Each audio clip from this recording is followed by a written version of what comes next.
Para comenzar, quiero invitarles a que escuchen con detenimiento este texto corto. Comillas. Ayer miércoles, como faltando un cuarto o media hora para las 12 de la noche, yo estaba parada en el Hotel Royal, en Palacé, entre Amador y Maturín. En ese instante pasó un señor, el que se encuentra detenido conmigo.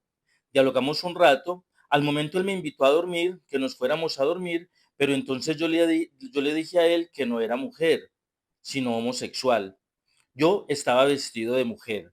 Tenía una peluca rubia, con pañueleta color anaranjado, un slacks color negro, correa blanca y camisa negra con pintas blancas. Este señor en un principio me confundió con una mujer, pero yo en el transcurso de la conversación le dije que era un hombre. Le dije que cuánto dinero me daba. Me contestó que pagaba la pieza y me daba 40 pesos. Le dije a él que sí, pero que tenía que salir de la pieza a las 5 de la mañana. Que apenas era, me dijo él, porque debía ir a coger trabajo. Nos fuimos a dormir a la pensión Las Acacias, carrera 51 por calle 44. Allí nos asignaron la habitación número 38, pagó la pieza, estuvimos en intimidad los dos. Y ahí cierro comillas. Yo estaba parada, pero no era mujer, sino homosexual. Yo estaba vestida de mujer y era un hombre. Cualquier persona que en este siglo XXI esté buscando literatura sobre los devenires, las construcciones identitarias, para estar pues así como en lo último de la problematización de las identidades, podría imaginarse de manera desprevenida que está escuchando un texto de alguien que teoriza sobre estos asuntos y que está en debate con ese orden dicotómico que se enmarca dentro del régimen heterosexual, pero también desde la homonormatividad. Pero no, este es un testimonio de 1976. Y sí, nombrarse en femenino, luego decir que no es mujer, que es homosexual, que se viste de mujer y que es hombre en 1976. Y además, imagínense, en la tacita de plata, en la casa del orden y de la heteronormatividad, sí. Pues, ¿cómo les parece que esa es la voz de Guillermo Tavares Márquez? Un joven de 22 años, allá en 1976, de Cisneros, Antioquia, que había estudiado en Santo Domingo y que era un modisto que vivía en la Avenida Oriental en la ciudad de Medellín, quien manifestaba que además provenía de una familia pobre a la que le ayudaba con el trabajo como modisto, pero además siendo homosexual. Pero además, todo esto que les estoy relatando, él lo dijo ante la autoridad, ¿sí?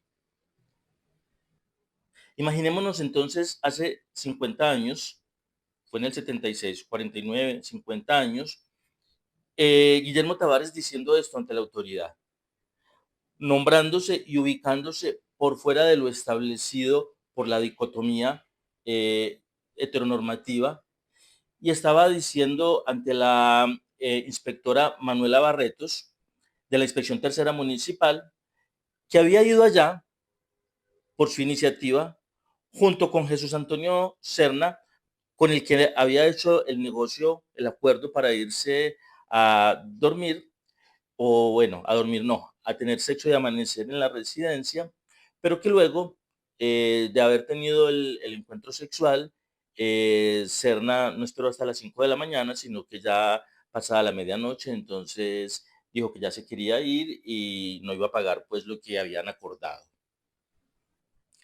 Serna también era joven, tenía 23 años, era de Copacabana. Como Tavares también había estudiado hasta segundo de bachillerato y este era un obrero que trabajaba en IMUSA. Eh, y resulta que Serna también, de una manera muy desparpajada, dijo ante la autoridad que había entrado a una pieza con Tavares, al que había invitado a dormir y con el cual se fue a hacer el amor, y al salir se pusieron a discutir por 10 pesos. Pues Tavares pedía 50, pedía más por el cambio de planes, pues, y porque habían terminado el acuerdo mucho antes de tiempo. Entonces, algunos elementos útiles para la reflexión de por qué conmemorar entonces en junio. Porque estos hombres se nombraron ante una autoridad y era en 1976. En 1975, la Asociación de Psiquiatría Americana había retirado la homosexualidad de la lista de enfermedades mentales del DSM inicial, pero recuerden, estaba esa idea de la enfermedad, estaba vigente el Código Penal de 1936, pero en 1976 ya había una comisión redactando el Código Penal de 1980. Mientras tanto que eso sucedía en 1971, se había publicado en el país un Código Nacional de Policía donde señalaba unas contravenciones que estaban relacionadas con escándalo público, o a actos obscenos en espacio público. Nada de esto pues tenía que ver con lo de Tavares y lo de Serna. Simplemente ellos habían tenido una dificultad en el acuerdo que habían hecho y de manera consensuada decidieron ir ante la autoridad a resolver esa situación que los tenía en ese momento un poco enredados.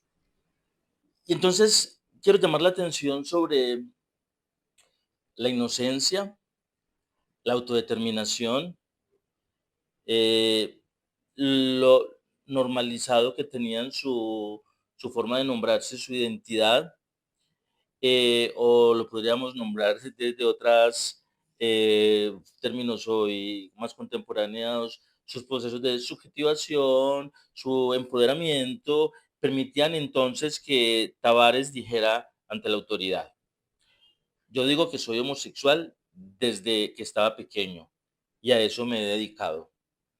Tuve un problema con un amigo por el precio, eso fue todo. Y a la vez, Serna también lo tenía clarísimo y dijo: soy homosexual, yo digo que estaba discutiendo con Guillermo por el precio de la pieza y por eso me capturaron. No se sabe finalmente qué sucedió. Estuvieron detenidos unas horas, no estaban infringiendo ninguna norma, ni siquiera esa contravención del código de policía. Pero entonces se les ordenó que debían estarse presentando periódicamente durante 6 meses en la inspección. Luego aparece a los 2 años que se archiva el proceso porque ellos seguían yendo y no se había resuelto no se había iniciado ningún proceso.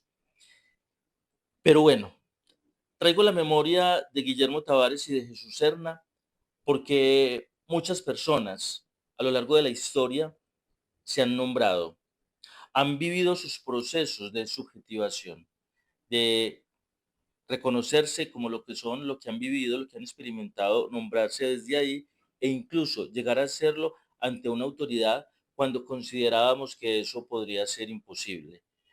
Miren, estaba por darse o estaba en proceso de darse lo que yo denomino la gran salida del closet en la década del 80 y estos dos sujetos se estaban nombrando claramente ante la autoridad. Son un vivo ejemplo de esta invitación nuevamente que hago y es: somos ciudadanas y ciudadanos. Podemos participar, podemos votar, podemos decidir el destino de nuestras naciones. No vamos a decidir el destino de lo más propio que tenemos, que son nuestros cuerpos, que son nuestras identidades. Por eso hay que conmemorar, por eso hay que visibilizarse, nombrarse y pronunciarse en este junio en el que estamos de moda, para decir que podemos, que lo hemos hecho y que históricamente muchos lo han hecho, de decidir sobre su propio cuerpo y nombrarse como lo han deseado, incluso por encima y por fuera de las normas de la dicotomía heterosexual u homonormativa.